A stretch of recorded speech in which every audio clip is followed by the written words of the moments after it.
Welcome to the Catalyst Sale Podcast. 2020 will be filled with a series of tests. So why not get the year started off a little early with a series I ran via LinkedIn and YouTube, connecting the dots between some of my favorite holiday movies and lessons that apply to sales, business, and life. This is one of 5 episodes where we'll share 5 of the segments originally launched as videos.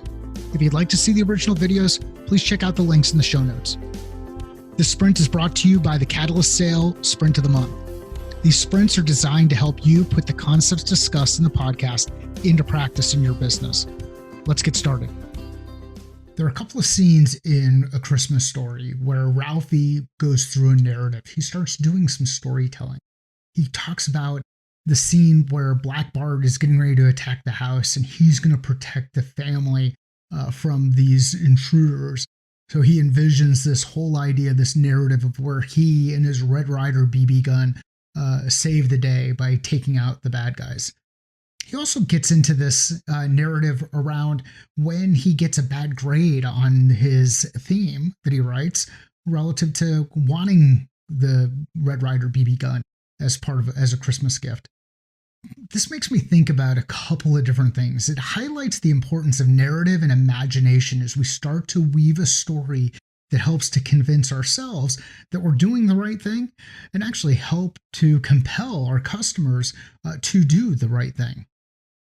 So I'd like to hear from you how you use narrative, how you use storytelling in your discussions with customers and your discussions with prospects and your discussions, whether those customers are customers who are buying something from you or customers who are consuming learning content that you put together.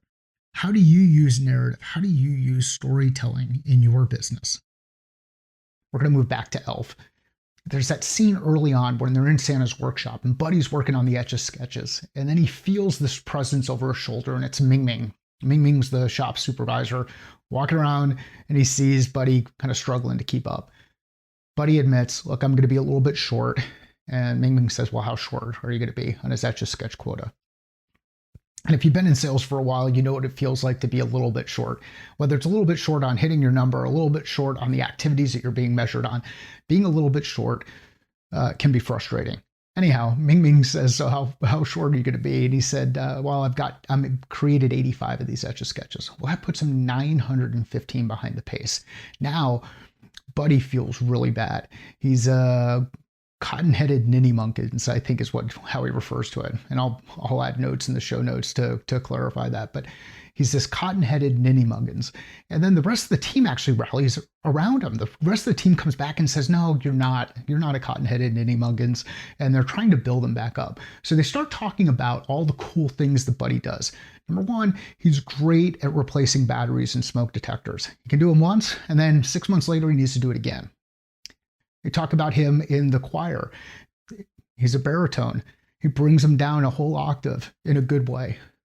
The thing that I think we can all take away from this is finding your place, finding your voice, finding that area where you can thrive inside the organization. Just because you can't deliver a number from a sales perspective doesn't mean you're not the right fit inside an organization. Just because you're not really good at pushing out a bunch of code in a timely manner doesn't mean you're not the right fit in another area of the organization. It's really important that we understand our strengths. We understand where we can make an impact in the organizations that we work with. I'd love to hear how you find your strengths and how you identify strengths of others inside the team. We're back to Christmas Vacation. Now, we've talked a lot about Christmas Vacation throughout this. There's been a number of different scenes. This one, we're going to focus a bit on problem solving and problem solving from a creativity perspective. We talked a little about creativity and innovation with spraying the lubricant on the sled. In this instance, though, we're going to talk about when Clark's tree burns down. So Uncle Lewis lights his stogie a little bit too close to the tree and everything burns down. Well, Clark starts going a little bit crazy. Rusty goes out and starts talking to him. Clark's got the Jason mask and the chainsaw. He goes over to the neighbors. He chops down the tree, actually uses a chainsaw to take down the tree, brings the tree inside the house and replaces it. Well, everybody around is starting to panic. They're like, this is insane. We're getting out of this. And Clark tries to bring everybody together saying that we're going to have the happiest Christmas, and you'll have to watch the scene. Anyhow, the point I want you to take away from this is we're going to run into problems. There are problems that you'll run into across every corner. Things will not work out, will not meet the expectations that you set for yourself internally. But when those problems come up, how do you react to those problems? How do you change? How do you shift your mindset to keep things moving forward? Remember that there are a lot of people that are out there counting on you. There are a lot of people who are out there counting on Clark reading the night before Christmas. And his dad joked with him a little bit that he had a little bit of help with Jack Daniels. I'm not saying that should be the way that you go get your help. But as you go through these challenges, when you run into the problems that you face, think of creative solutions that you can use to overcome those challenges. Think of the people that are around you and think of the impact that you might be having if you overreact to certain circumstances. I'd like to hear how you calm yourself down. How do you step away? How do you detach?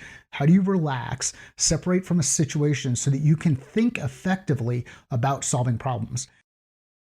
In today's video, we're going to go back to A Christmas Story. There's that scene where Ralphie goes to the mailbox. He's gone to the mailbox a couple of times at this point in the movie. He's anticipating this letter and this package that he's going to get from the little orphan Annie's secret society. Anyhow, he gets to the mailbox and he realizes the package is there. So he's super excited. Takes the mail inside the house, runs upstairs, opens up the package, looks at all the cool materials. One of the things that this makes me think about is how are you creating an environment for your customers where they get super excited. They anticipate opening up your package. They anticipate opening up the email. They anticipate joining you on your calls. Then things start to shift. Now, when they anticipate all of this information and everybody's excitement is really high, then Ralphie gets through the decoder section. And as he's decoding the message is, be sure to drink your Ovaltine. It's a commercial. So you get these people who anticipate going to a webinar. They anticipate going to an event where they're going to learn a lot of information, and then ultimately it turns into a commercial. And people feel let down. They feel like they didn't get what they had expected. Now, don't get me wrong. Things need to be commercialized. I mean, we need to generate revenue. If we don't generate revenue, it's hard for us to stay in business. If you're not in business, you're not able to serve your customers. So commercials are important. But think about how Ralphie's expectations were so high that he was going to get this really cool story, or get this really cool secret message, and then all of a sudden he's let down with a Ovaltine commercial. I'd love to hear in the comments, how do you set expectations properly with your customers and execute on those expectations? Also, how do you avoid being overly commercial, overly self-promotional in the information that you share out in the marketplace? We're back to Christmas Vacation. In Christmas Vacation, one of the arcs that goes through the movie is that Clark is getting ready to build this swimming pool in his backyard. He's going to apply his Christmas bonus to the swimming pool. He's already put the down payment on the swimming pool, so he has a high level of stakes that if the thing doesn't work out with the swimming pool, he's in trouble. He loses out on his deposit. Long story short, they get toward the end of Christmas Eve, and he still hasn't received the Christmas bonus. And then all of a sudden, the delivery guy comes in. So the delivery guy comes in. Clark's really excited about what's going to happen next. He brings the entire family together, kind of like what he did with the lights, brings the entire family together, and then shares what his plan is with the Christmas bonus.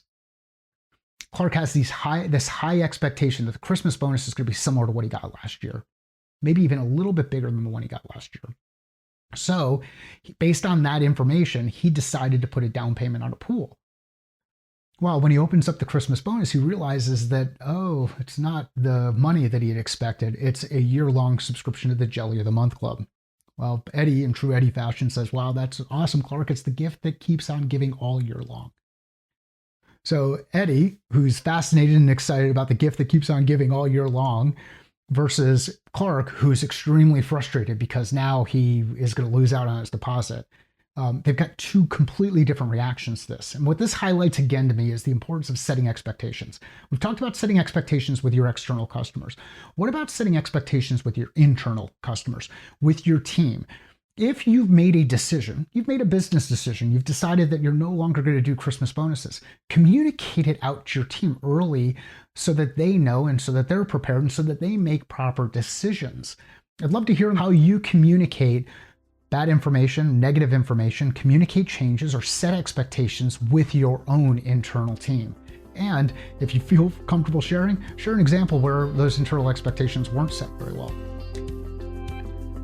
Please let me know what you think via catalystsale.com, via the live chat, or via the Catalyst Sale Twitter handle. You can learn more about the sprint of the month by going to catalystsale.com and clicking on sprints. Thanks for listening. Sales is a thinking process. How are you thinking differently about yours?